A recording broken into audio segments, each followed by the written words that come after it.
Hello everyone. आज हम सीखेंगे टैली में लेजर कैसे क्रिएट किया जाता है। फ्रेंड्स, आप लोग को पता होगा कि लेजर क्या होता है।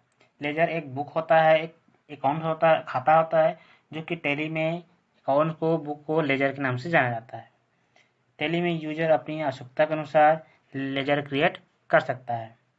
टैली में ट्रांजैक्शन के सही स्थान पर एंट्री हो, इसीलिए लेजर का सही क्रिएट होना अति आवश्यक है। टैली में जैसे ही हम लोग कंपनी क्रिएट करते हैं, ऑटोमेटिकली 2 लेजर क्रिएट हो जाता है। फ्रेंड्स, आप लोग को स्क्रीन दिखाई दे रहा होगा। कंप्यूटर केयर एक हम लोग कंपनी क्रिएट किए हैं। इस कंप्यूटर कंपनी का काम क्या है? ये कस्टमरों को कंप्यूटर पार्ट्स सेल करना, जैसे keyboard, mouse, motherboard, hard disk, CD, DVD इत्यादि। ये सारे पार्ट्स को सेल किया जाता है कस्टमरों को। आइए देखते हैं कि लेजर कैसे क्रिएट किया जाता है।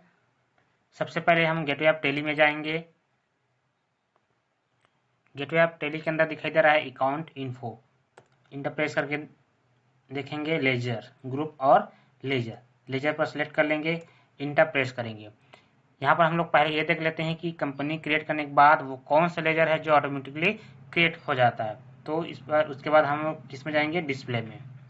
डिस्प्ले में जाकर देखेंगे तो कैश और प्रॉफिट एंड लॉस अकाउंट है, जो कंपनी क्रिएट करने के बाद ऑटोमेटिक डिफॉल्ट रूप से 2 लेजर क्रिएट हो जाता है। उसके बाद हम लोग लेजर क्रिएट करने के लिए क्रिएट ऑप्शन पर जाएंगे, इंटर प्रेस करेंगे। सिलेक्ट करने के बाद चूंकि दोस्तों लेजर हमें कौन कौन सा क्रिएट करना है, इसके लिए हमें जानना जरूरी है कि हम किस कंपनी में काम कर रहे हैं और उसका काम क्या है। क्योंकि कंप्यूटर केयर एक सेलर शॉप है जो कि कंप्यूटर के पार्ट्स को सेल किया जाता है। तो चूंकि कोई भी कस्टमर हमारे पास आएगा तो हम उसको क्या करेंगे? सामान सेल करेंगे। तो यहाँ पर अगर सेल करने की बात आ रही है तो हमें यहाँ पर 2 लेजर की आवश्यकता पड़ेगी। कौन कौन सा? एक तो कस्टमर नेम, जो कि उस कस्टमर का नाम रहेगा। दूसरा कि हम उस कस्टमर को सेल करेंगे। आपको समझ में आ रहा होगा कि हमें सिर्फ 2 लेजर क्रिएट करना होगा। एक तो कस्टमर नेम अर्थात पार्टी नेम, दूसरा सेल अकाउंट। ठीक है, आइए बनाते हैं लेजर। पहला हम बना लेते हैं कस्टमर का अकाउंट। ये हो गया कस्टमर ए।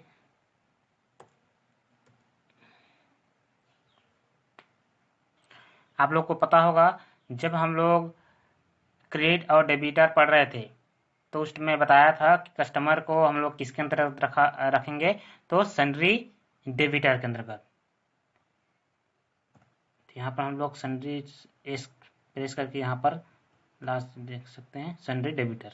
ये हो गया सन्ड्री डेबिटर। ठीक है, maintain balance bill bye bill, तो इसको आपको यस रहने देते हैं। ठीक है, बहुत एंट्री नहीं है। उसके बाद ये कस्टमर ए, उसका नेम, उसका एड्रेस डाल देते हैं। जहाँ का रहेगा कस्टमर उसका एड्रेस हम लोग डाल देंगे। कंट्री कौन सा है? India. State Chhattisgarh. Pin code है, पिन कोड डाल देंगे। अगर बैंक डिटेल देर है तो बिल्कुल डाल सकते हैं, लेकिन अभी ज़रूरत नहीं पड़ेगा उसका। ठीक है, ओपनिंग बैलेंस, तो ये कस्टमर के लिए फिलहाल ये ओपनिंग बैलेंस नहीं रहेगा। एक्सेप्ट, हमारा एक लेजर क्रिएट हो जाएगा। उसके बाद हम दूसरा लेजर क्रिएट करेंगे सेल का। सेल, क्योंकि हम कस्टमर को सेल करना है। यहाँ पर हम लोग लिख देंगे सेल अकाउंट। ठीक है, ये इसमें कुछ बदलाव नहीं करना है, इसको एक्सेप्ट कर देंगे। तो यहाँ पर बन गया हमारा 2 लेजर। इसको अगर हम देखना चाहते हैं तो बैक वापस जा करके डिस्प्ले में जाएंगे। यहाँ पर देखेंगे कि यहाँ पर 4 लेजर क्रिएट हुआ दिखाई दे रहा है। कैश और प्रॉफिट लॉस पहले से बना हुआ था। यहाँ पर 2 लेजर बन गया है, कस्टमर ए और कस्टमर सेल्स। ठीक है, तो आई होप आप लोग को समझ में आ गया होगा कि लेजर कैसे क्रिएट किया जाता है। एक चीज़ और बता दूं कि ये तो हमारा लेजर है किसी सेलर के द्वारा किसी कस्टमर को सेल करने का। अगर जब कोई कस्टमर जब किसी सेलर से, किसी दुकानदार से सामान खरीदता है तो उसके लिए भी यही 2 लेजर क्रिएट करना पड़ेगा। एक तो आपका पार्टी नेम जो कि सेलर का नाम रहेगा, और दूसरा परचेस अकाउंट, क्योंकि हम परचेस करेंगे तो ठीक है। इसलिए मैं स्टार्टिंग में बताया था कि बुक कीपिंग में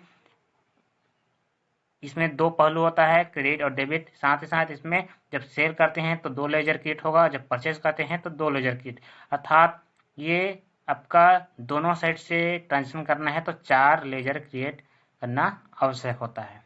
आई होप आप लोग को समझ में आ गया होगा लेजर। बस आज के लिए इतना ही। आगे वीडियो में देखेंगे हम लोग। इसके बाद हम आइटम कैसे क्रिएट करना है, उसकी प्राइस कैसे मेंशन करना है। Thank you.